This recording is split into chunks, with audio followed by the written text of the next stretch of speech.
We have a 2017 Rockwood Mini Light 2504S, and we have about 20,000 miles on it. And recently this cable satellite cover just keeps flipping up. We're driving down the road. I'm afraid it's going to catch on something. What's wrong is this right here, the little tab that holds it is broken. I could probably super glue it, but it's real brittle, and this side's starting to break here. So it's a dual coaxial. So I'm going to take it off right now. There's 4 screws here, and then clean all this silicone stuff up around it and re-silicone it. So I was able to go on Amazon and find an identical one made by JR Products. And so I got some scrapers here to try and pry it away, hopefully without damaging anything. And then I have this silicone I have that we had solar installed on our house, and it's a high temperature up to 140 degrees, and clear silicone down to 0 degrees Fahrenheit. So here's the tools I have to do the work. So I'm going to get it removed and show you inside.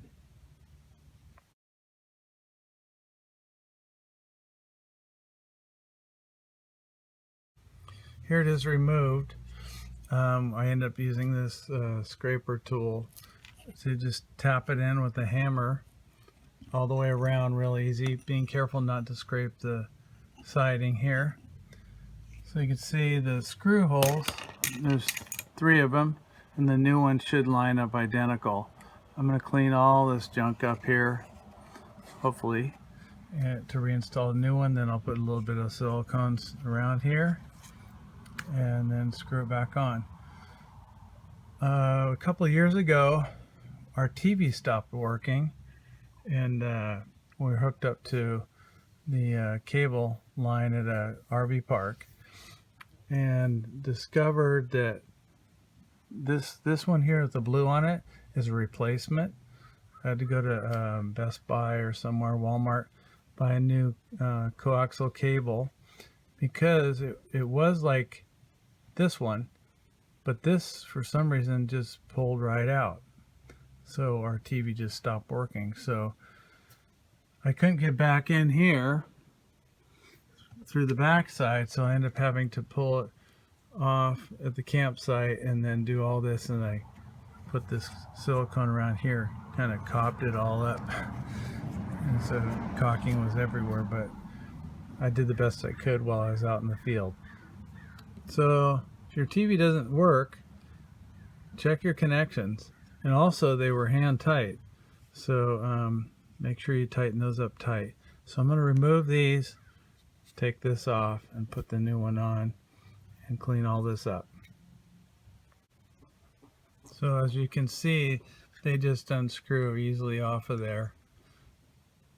Just remember what one goes to what. One is for cable and one's for satellite. So the blue one for me is cable, and I'll reconnect them the same.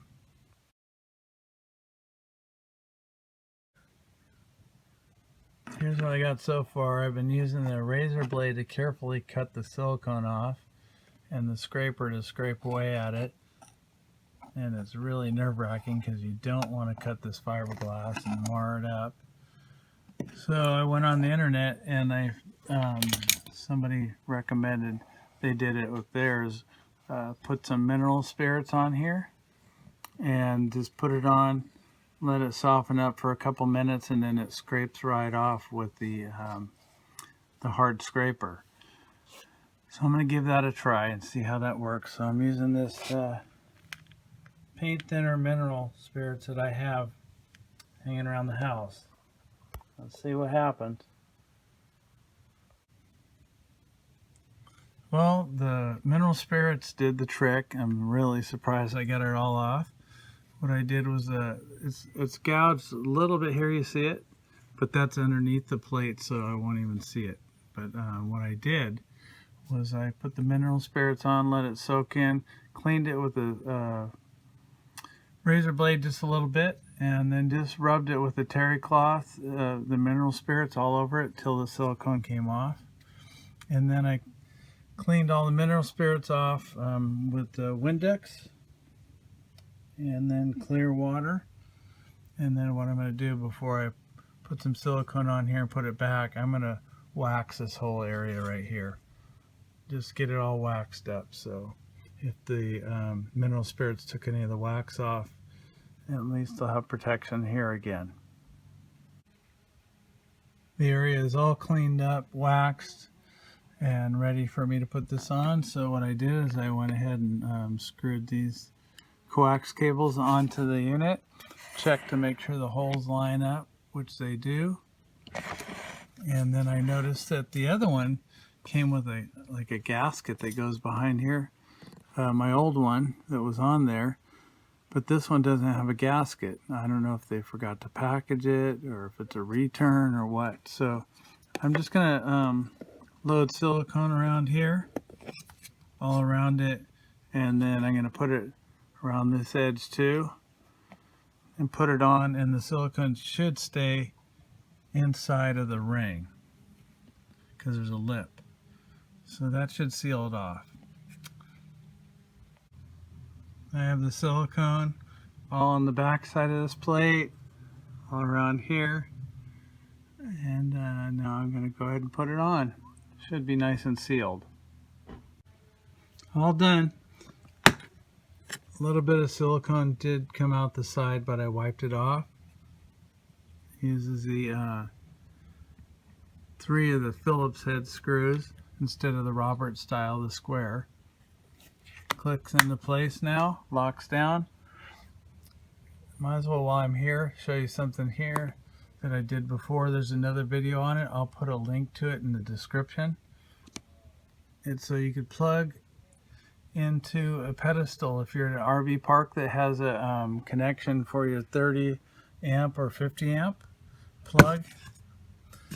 You can, this is 110, you just take an extension cord, hook it to that, and then I have a dedicated plug inside where I can hook up my heater. It's electric heater, so if it's cold out I can use that, and then with no problems with the breakers kicking out.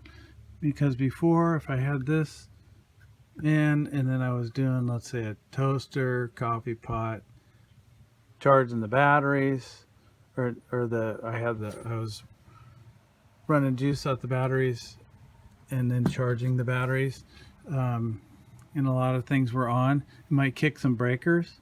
So this was a solution to that.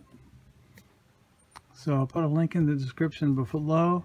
If you like this video, give it a thumbs up. If you don't, thumbs down. Feel free to watch some of my other videos. I have around 35 or so. Just click on my name and it'll pull them all up, and then hit videos and you'll see my videos. And then if you like it, subscribe and see future videos, and hit the bell icon to see them when I put them out. So thanks for watching, everybody, and have a great day and happy camping.